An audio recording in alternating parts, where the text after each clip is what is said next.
Welcome to People's Blessing Show, where conversations spark, ideas ignite, and perspective collide. Get ready for engaging discussions, captivating guests, and thought-provoking insights that will leave you inspired. From current events to personal stories, this is People's Blessing Show with Rev.Blessing Ajayi. Welcome to People Blessing Show. My name is Rev.Blessing Ajayi. I am so excited to have you here today. On today's show, we will be discussing Mr.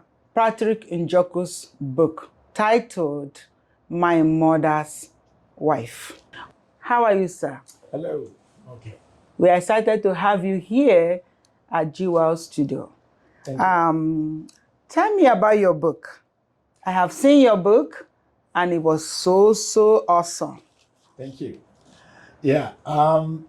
As the title suggests, actually, it has given a lot of people some spooky ideas. What does that mean, my mother's wife?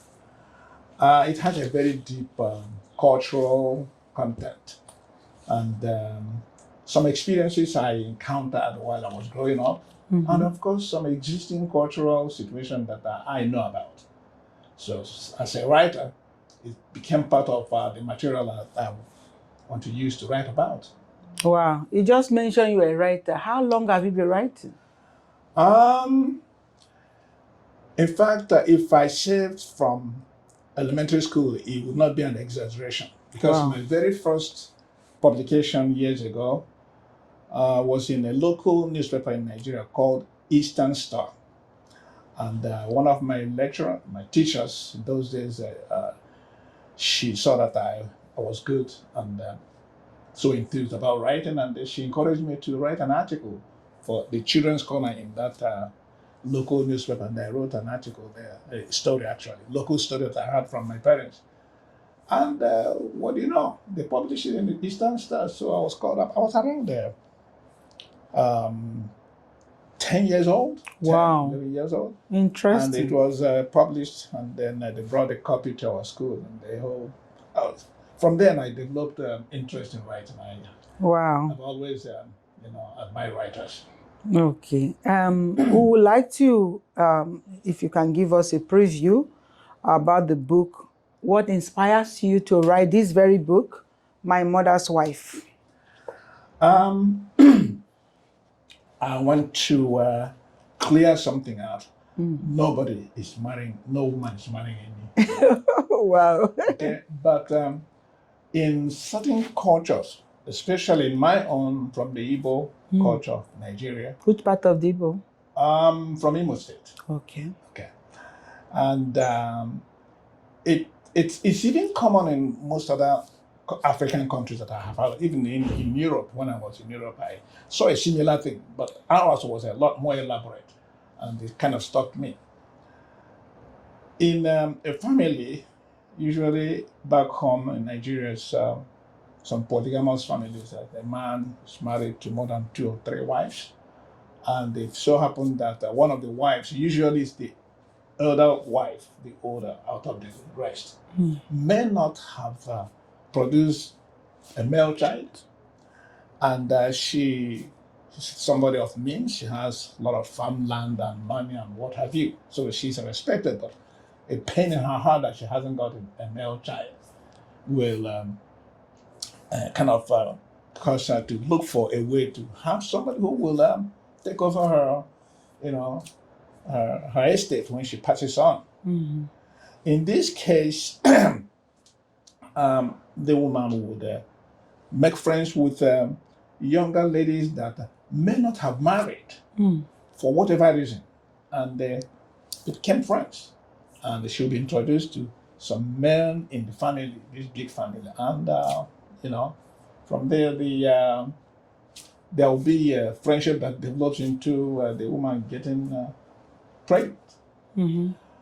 If her husband is not strong enough to do the job, this younger man that comes around, it is an agreed thing, something that nobody's committing any offense or any sin in this, because there's a legitimate family the elderly lady has a husband, and the name of the family will be carried on by the offspring. Yeah, I think I am actually very familiar with such tradition. Yes. Yeah, where just like you said, where probably the very man in that family had a wife and they don't have any child, or maybe no male child, and then they will ask the woman to marry a girl, so that the girl will meet another man to have a child for them. The language they use in this is getting a help. Okay. Somebody who will help you to look after you. Have so much land, and no name. Get somebody that will help you. I know. And she will go out to actually ask some of her friends, because this type of ladies are usually influential in the community. So she will discuss it as women with others. Is such culture really existing now? Is it still going on? Because I know that many of the I won't call it involved. Some of them in the same family, they try to tell them that they are not. They try to stigmatize them, whereby it affects the new generation for who they represent. Okay. So I know it is a culture back way then from our forefathers. So what I want to know, is it still existing now? I left Nigeria now since 1977. Was a younger man then, and as far as I know, there was no such thing happening around the same time, because we just got up from a civil war. So some activities are not as they used to be before the war. Nigeria had a war that lasted for 3 years, 33 months to be precise. So, but this practice is not something that they go announcing. Yeah. It's usually a family, secret discussions. Yeah. That sometime the husband, the patriarch of the family, will discuss it with his head wife. Say, if you want to do that, I can do the job, or we'll look how to get to your family, with a child, possibly a male child. And when such an agreement is reached by the lady and her husband, then it will be put into action. The problem that can come and does come in this is that if that child is a man that they are hoping for, and the head of the family is dead, there will be a fight between him and the family and of the rest of the family, because they say you're not the son, a legitimate child of this family, and there's usually a fight that goes on forever. I know. But if the man is alive, the head of the family, the patriarch is alive, nobody will ever come up with such a thing, even though everybody knows that he is not the biological father of the new child that will be coming through this young lady. But nobody will have the guts to say, because he is the man of the family. So I want you to tell me what inspires you, because for me, this is a really, I would say, emotional topic. Yeah. Because for those who find themselves in that situation, if you're not in that situation, you will not know. But if you're in that situation, or you are born through the system, you will know. You will know where it touches, right? So I want to know, what inspires you through this lesson? That's a family I know very well. I was growing up, I met them. This family is very wealthy contractor, and it has actually that's the beginning of the book itself, and the first wife had only a little girl, a female child. You won't see that from there. You see it from the first volume. The lady was a lady of means. She had stalls in the market. People were working for her and all that, and she was lamenting she don't have a male child. She has only one that actually not just a male child, but she don't have any other children except that one girl. And it had been her trouble all her life. She wanted to have a male child. And it so happened that something happened in a different place where a young girl became pregnant. Okay. Out of wedlock. Okay. Now I'm giving out the whole gist. But yeah. It is in such situation that these unfortunate situation of an out of wedlock pregnancy and a woman who is seeking for a child comes in. Discussions between women and people will expose such a happening to the people that need each other. And the young lady who is got pregnant out of wedlock, and the woman who is looking for a child, fate, F-A-T-E, brings them together. And they have a son. Before you know it, there will be a child. Okay, so that's where the title came from. My Mother's Wife. My Mother's Wife. Yes, My Mother's Wife, the narrator, who is the offspring of the pregnancy that happened, became a woman instead of the man, a girl, the boy that the woman, they were looking for. Okay. She craved for a son. And this pregnancy, which in fact the medicine man of her community has assured. Looked through his to say, yeah, this is a boy. It's getting interesting. So she got excited and she was celebrating it even before anything happened. Okay, so hold it there. That is where My Mother's Wife title came from. That's right. And before we continue, we want to go on break. Okay. Stay tuned, don't go. We'll be back soon. Thank you. Thank you.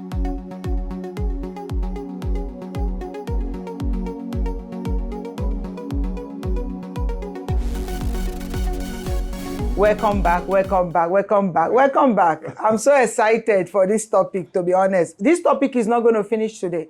And I want you guys to stay tuned anytime we call you, because this is a storyline. I see it a storyline because I'm connected to this, right? So welcome back, sir. As we continue, I want to ask you, we already find out where the thing came from, which is what inspires you to write this book. And then could you share the insight of writing the process, how you develop the character of this book? How do you put it together? You know, writers like me, more especially when they're writing a fiction, they borrow from experience, stories they hear, and people they see. That's why it is human beings, we're social animals. And don't block your ears from some discussion that might be of interest.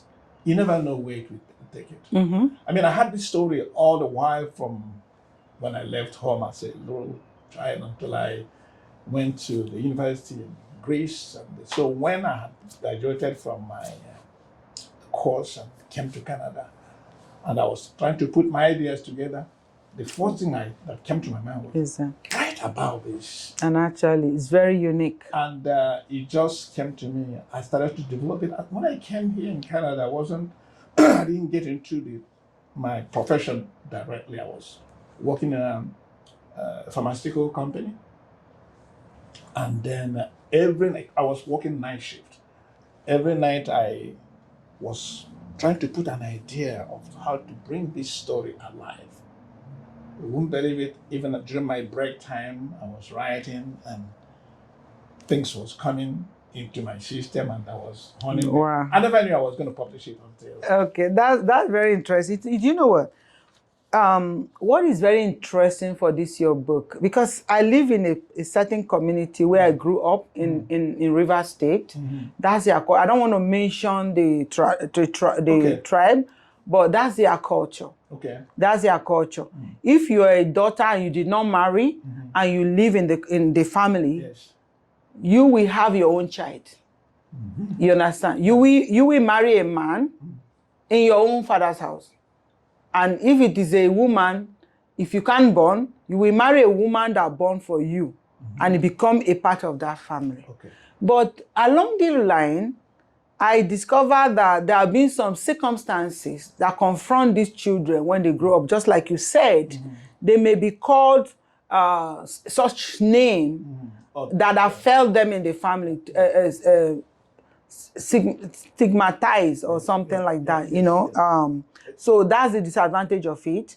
But at that point, it solved their problem, and then that's how the culture runs. So, which is very interesting. Not everybody have the courage to deep into things like this, because I know many of them that are in that situation, they want to talk about it, but they don't see the opportunity to talk about it. So in writing this, I know you passing some challenges, or by putting all the encounters together while you're writing this book. Tell us how you overcome them. Like I said, I was writing them privately, you know, trying to put the idea together. And this is an encouragement to, honestly, a kudo to women. I grew up, my mom was a very dynamic lady, and I had a sister also who had a very, you know, interesting personality that they you cannot mess with. They're not bad. As a woman, they are strong women, very powerful women. So in my work, the matriarch of the book there, and then is Helen, who didn't have any male child. And when the young girl who eventually came into her life, who was pregnant, came in, when she had that child in Helen's house,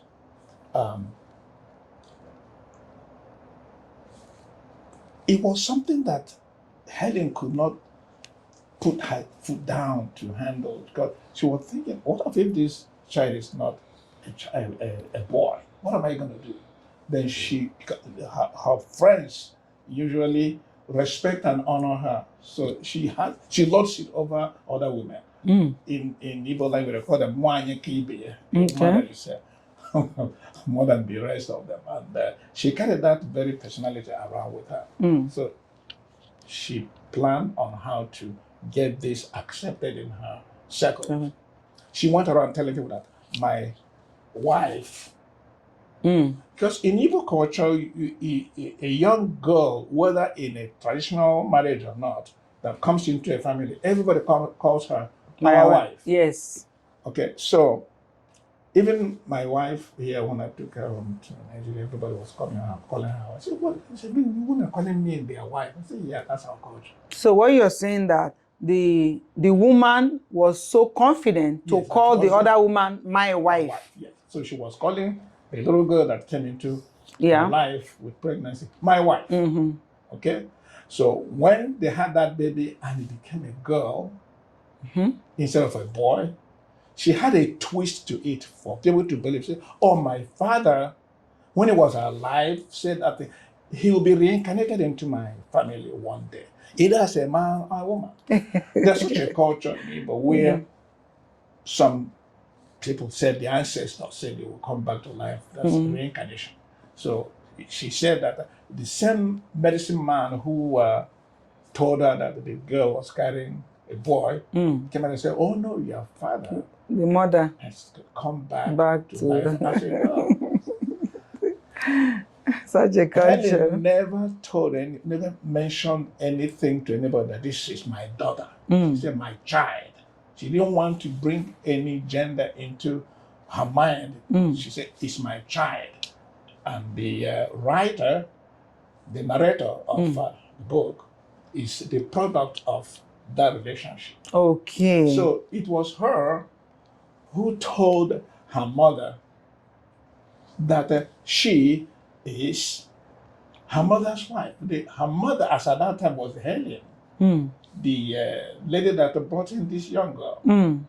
Made sure that the little girl never called her real mother her mother. It was the elderly lady that brought in the young girl that had the right to answer the mother. That's true. So she told her biological mother, you are my mother's wife. Your mother's wife. What a story. What a story. Yeah, so it brings joy to the family and to the purpose of which that act was performed. And that's the most interesting part of it. And like you said, it's a family indoor secret. That's right. You know, though the community will know, Oh, yeah. but Nobody says it. nobody says it. Yes. And my question is that, is this kind of tradition still existing? Which probably may be yes. You never know. Yeah, probably will be yes.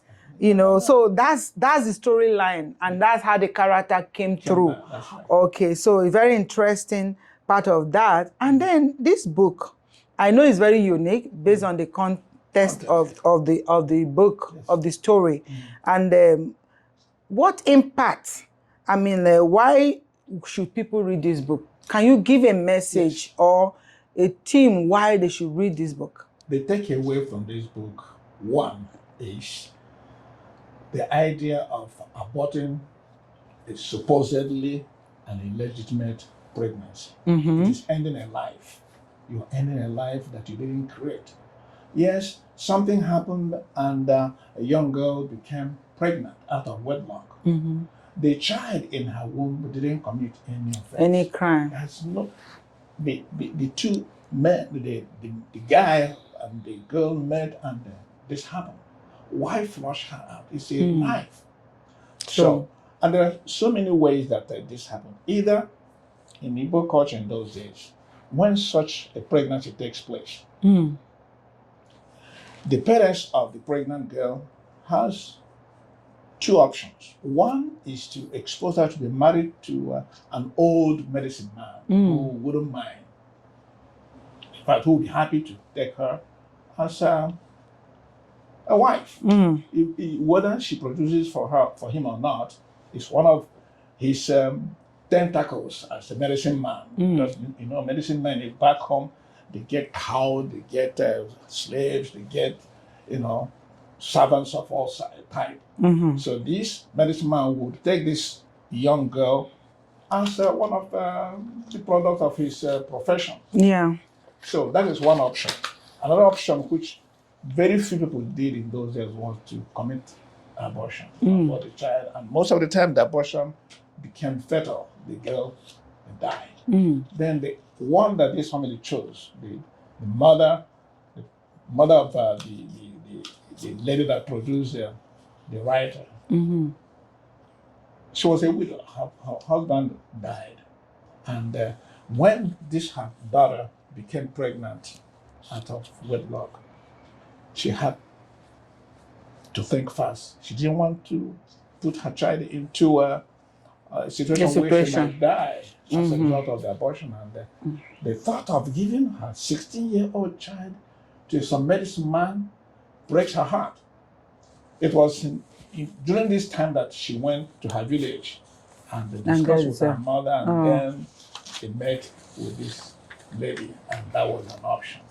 Wow, that's very interesting, to be honest. That's very interesting. So today, I want to see these your books. My Mother's Wife. Yeah, this is the very first. Yeah, this is the first one, trilogy. and this is the first one. And this is My Mother's Wife. Yes. I feel it. Yeah, and I feel it. This is the second volume. This is the second one. Yes. My Mother's Wife. And that's the This one. My Mother's Wife. And I want to tell our viewers that this book is very interesting. My Mother's Wife.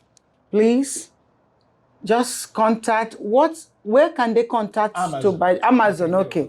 When you Google My Mother's Wife by Patrick Njokwu, you will get this book. I connect with this book, and I want you to go grab it, and read it. Please, when you read it, call me and tell me the result. It's a very interesting story.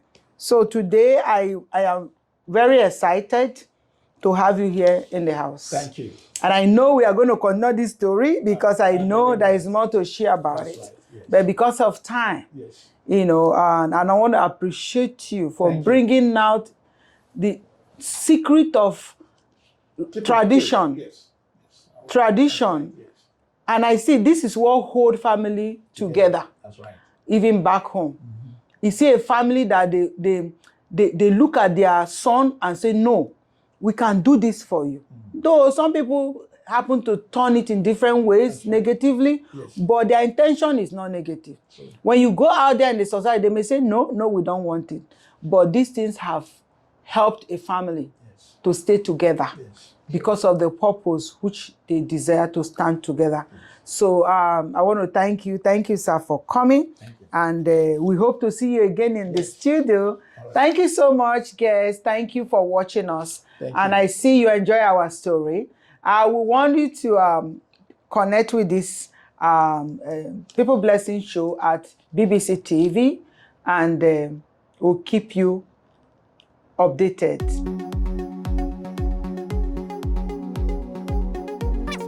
Before you walk into the ministry, you have an inspiring story. Me and my mother's wife. It has a very deep cultural employment or whatever the government gives. I wasn't on anything. However,